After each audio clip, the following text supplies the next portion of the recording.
Assalamualaikum warahmatullahi wabarakatuh. Kami dari SKD 5 izin mempresentasikan hasil kerja kelompok kami, yaitu pembuatan aerosol spray gel. Baik, jadi ini anggota kelompok SKD 5.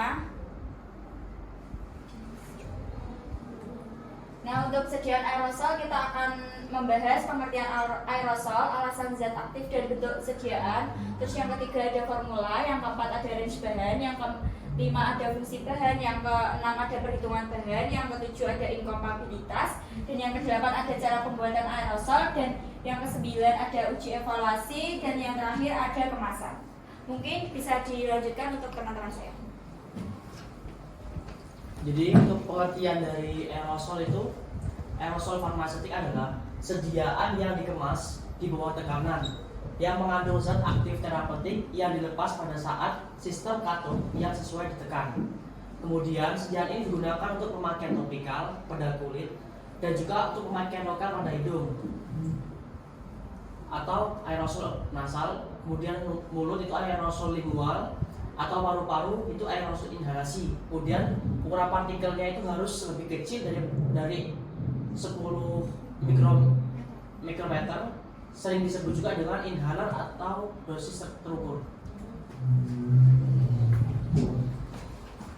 Selanjutnya untuk alasan zat aktif dan juga bentuk sediaannya. Yang pertama untuk alasan zat aktifnya terlebih dahulu, kulit jeruk manis yang memiliki manfaat tersendiri. Salah satunya yaitu sebagai antioksidan, di mana tanaman kulit jeruk manis itu menghasilkan metabolit sekunder berupa flavonoid dan fenol yang berfungsi untuk melindungi tanaman dari sinar UV matahari. Di mana kandungan flavonoid dan fenol yang tinggi itu akan berfungsi sebagai antioksidan yang dapat digunakan untuk melawan ROS. Selanjutnya untuk pemilihan bentuk sediaan spray gel tersendiri itu bertujuan untuk memudahkan pengguna dalam pemakaian dan untuk menjaga kestabilan zat aktif agar tetap terjamin. Lalu karena antioksidan itu merupakan senyawa yang mudah mengalami oksidasi, maka sistem spray gel delivery itu dapat meningkatkan penghantaran zat aktif agar semakin efisien.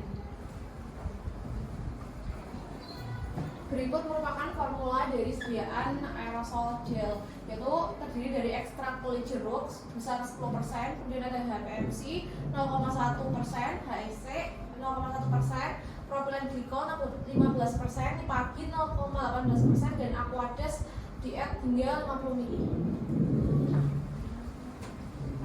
Kemudian ada inkompatibilitas dari sediaan.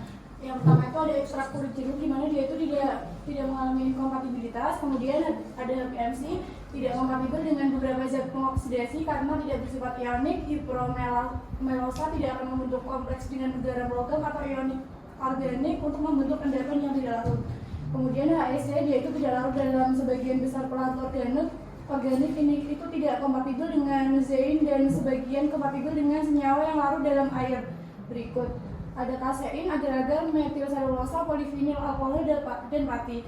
Kemudian ada propilen glikol, di mana dia itu inkompatibel dengan protein pengoksidasi seperti kalium permanganat. Kemudian ada nipagin, dia inkompatibel dengan bentonit, talok, dan seladakan. Kemudian yang terakhir itu ada aquades, di mana dia itu inkompatibel dengan logam alkali.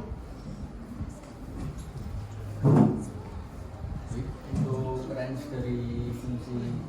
dan fungsi bahan, untuk range-nya sendiri untuk HPMC itu 0,25 sampai 5,0%.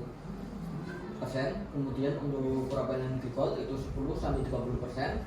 Kemudian nipagin 0,02 sampai 0,3%. Kemudian untuk aquades 1 hingga 100%. Kemudian untuk fungsinya itu ekstra kulit jeruk manis itu sebagai zat aktif yang memiliki khasiat sebagai antioksidan. Kemudian HPMC itu sebagai gelling agen bersamaan dengan HEC yang berguna untuk gelling agen. Kemudian propilen glikol itu sebagai humectant, nipagin sebagai preservatif atau pengawet, kemudian aquades sebagai pelarut.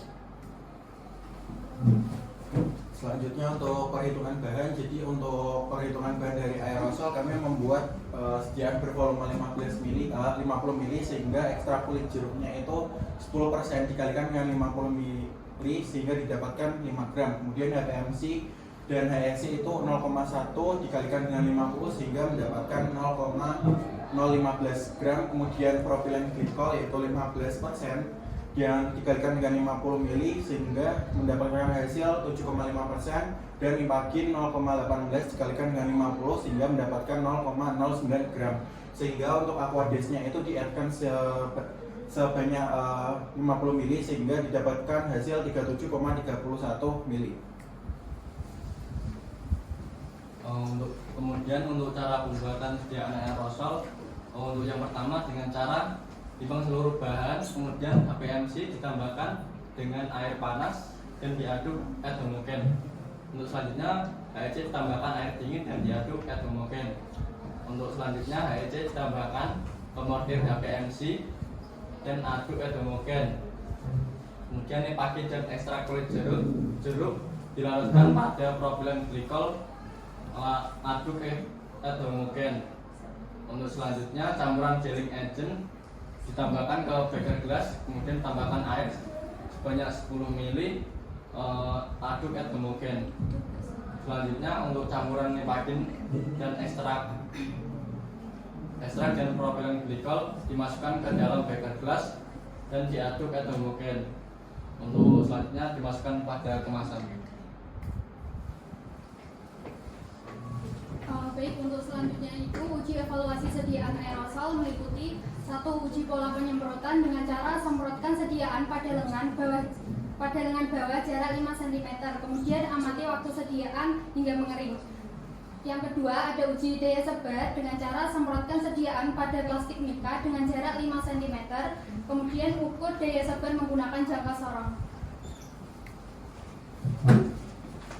Baik, dilanjutkan uji evaluasi sediaan aerosol. Itu ada uji organoleptik di mana disemprotkan aerosolnya pada kas arloji kering dan bersih, lalu amati warna, bau, dan tekstur. Yang kedua, lalu yang selanjutnya itu ada uji homogenitas di mana ambil sediaannya lalu dioleskan pada kaca preparat, lalu diamati pada mikroskop. Lalu pada uji pH, ambil sediaan lalu disemprotkan pada kertas indikator, lalu amati pH pada perubahan warna. Baik, untuk kemasan sendiri, kemasan aerosol itu menggunakan bahan logam karena menyediakan wadah tempel prof yang sangat baik. Jadi sifat logam yang kuat, tidak menembus terhadap gas dan tahan pecah, menjadikan bahan logam ini sebagai kemasan yang ideal untuk wadah gas bertekanan.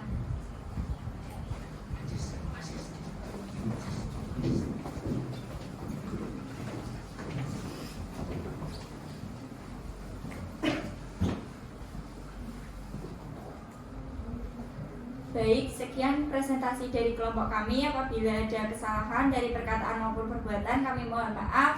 Kami tutup. Wassalamualaikum warahmatullahi wabarakatuh.